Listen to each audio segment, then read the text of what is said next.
The current friends that you go out with, are you friends because you both drink, or do you drink because you're both friends? In this video, I will outline how your current friends might be stopping your success.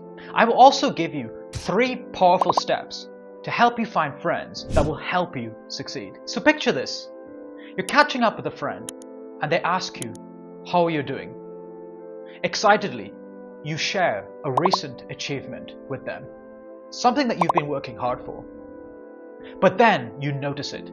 A brief flicker of disappointment crosses their face before they quickly force a smile. They say, "Good for you," or "I'm happy for you." But you can't shake the feeling that their words don't match their facial expression. Then you start to wonder whether their encouragement is genuine or merely a facade. I've been in your shoes and I know exactly how it feels. A few years ago, I found myself in an exhilarating but yet challenging phase of my life. By day, I was training to be a doctor. By night, I navigated the financial markets as a trader and focused on my entrepreneurial pursuits. My schedule was packed. However, not everyone around me shared this drive. Many friends were entrenched in a life of consumption. Endless hours of binge watching Netflix and playing video games. They couldn't understand why anyone would want to start a business, hit the gym, or pursue personal development. They were comfortable with their routines, content with their status quo, which was completely fine. As I began to see a real breakthrough in my trading and entrepreneurial journey, I started to feel a disconnect with these friends. They seemed to derive a twisted pleasure in bringing others down. They clung to a fixed mindset, always arguing for their limitations. During this period, I noticed 2 distinct types of people that would diminish my entrepreneurial pursuits. The first group consisted of those that were scared of taking calculated risks. They would often spend their whole day playing video games. Video games provide a thrill without actual real-world consequences. If your character dies, you simply respawn and start over. But in the real world and entrepreneurship, there are often real, irreversible consequences. The second group who would diminish my entrepreneurial pursuits were often overly academic individuals. Many were on paths that they hated. They projected their insecurities onto me, trying to pull me back to their comfort zone. At this point, I felt that something was missing. I yearned for friends who were on a similar journey of growth as me. I was surrounded by people who spent their time complaining, gossiping. Their negativity was dragging me down, and I knew that I was not living to my fullest potential. I think one of the loneliest aspects of entrepreneurship is when you're in this middle ground. You're no longer on the same path as your old friends, but at the same time, you're not successful enough to fit in with people who are ahead of you. In the end, I had to make a tough choice.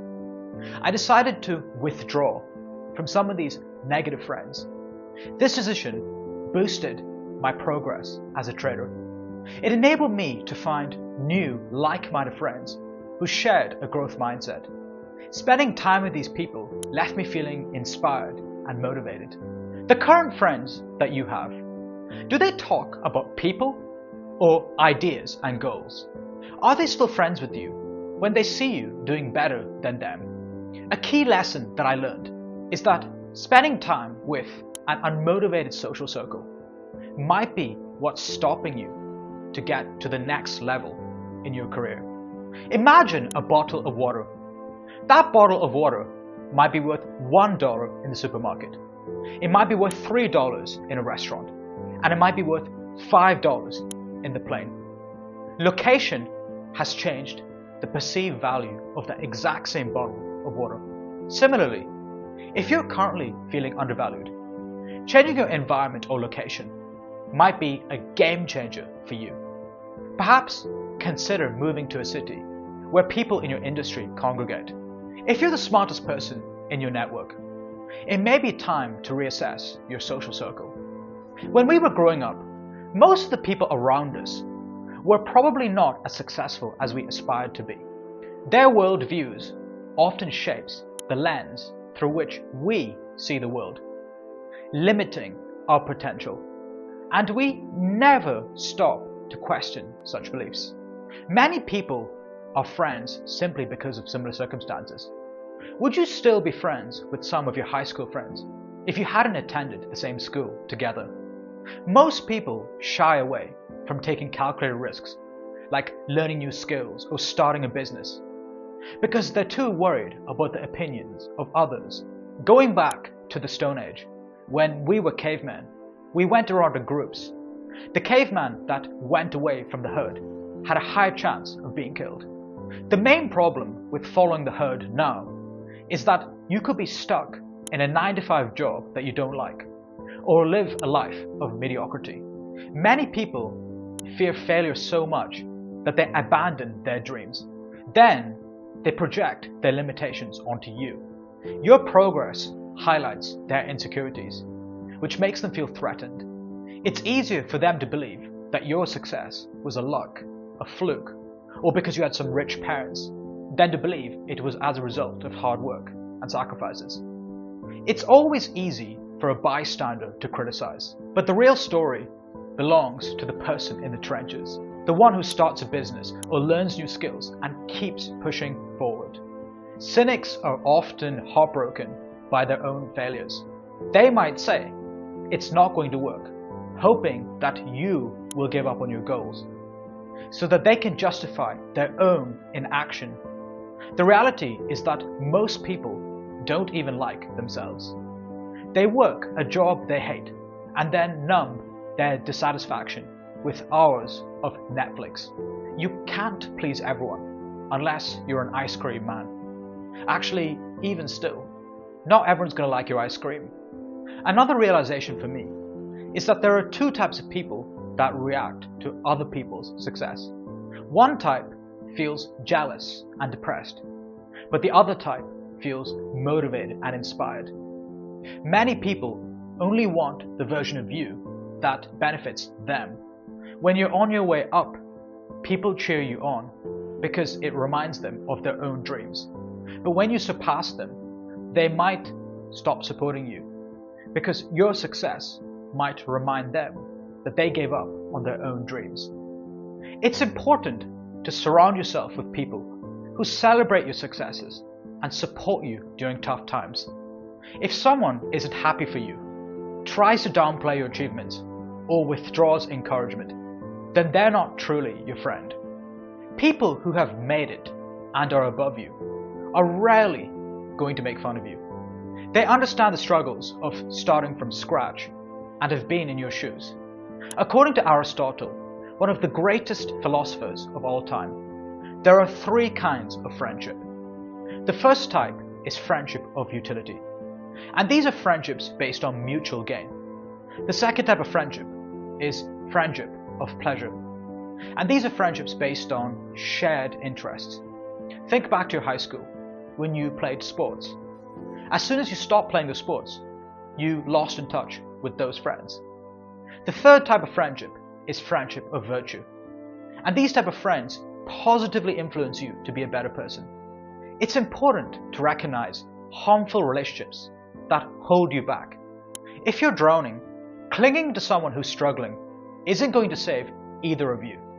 You can't change other people, so focus on yourself.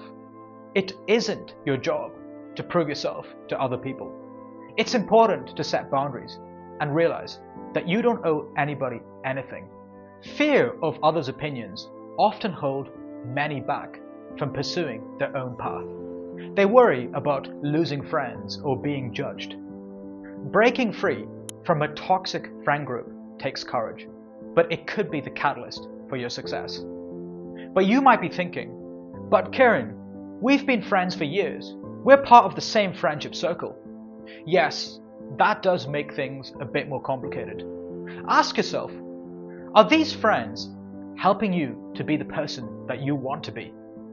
The funny thing is that setting boundaries even if it means creating some distance, actually earns you more respect. It's not easy, but it takes courage. So you're probably wondering, but Kieran, are you saying that I should give up all my friends? Ultimately, the quality of your life depends on the quality of your relationships. Here are some considerations.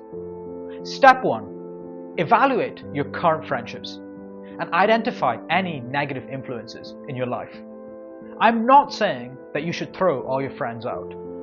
I'm saying that your friends should have similar values and be on a similar journey of growth as you. They should hold you accountable, root for your goals. If they don't, consider if they are actually your friend. Step 2 is to categorize your friendships. You have a priority to prioritize your own well-being. It's not selfish, it's necessary. Even if your friends are not as ambitious as you can still be friends with them, even if you don't want to discuss your business or your goals with them. Family become tricky. They might not understand your journey, but that's fine. They don't have to. Step 3 is to change your environment. This might be the missing piece that's needed to propel your success. If you can't change your environment, then at least read books, listen to podcasts, and other online figures that inspire you. You can also try online groups or networking events in your industry. As you level up, people undergoing a similar journey, whether it's entrepreneurship or fitness, will naturally gravitate towards you. If you enjoyed this video, then do like and subscribe to see more videos like this. Are your current friends supporting you or holding you back? Share your thoughts in the comment section below.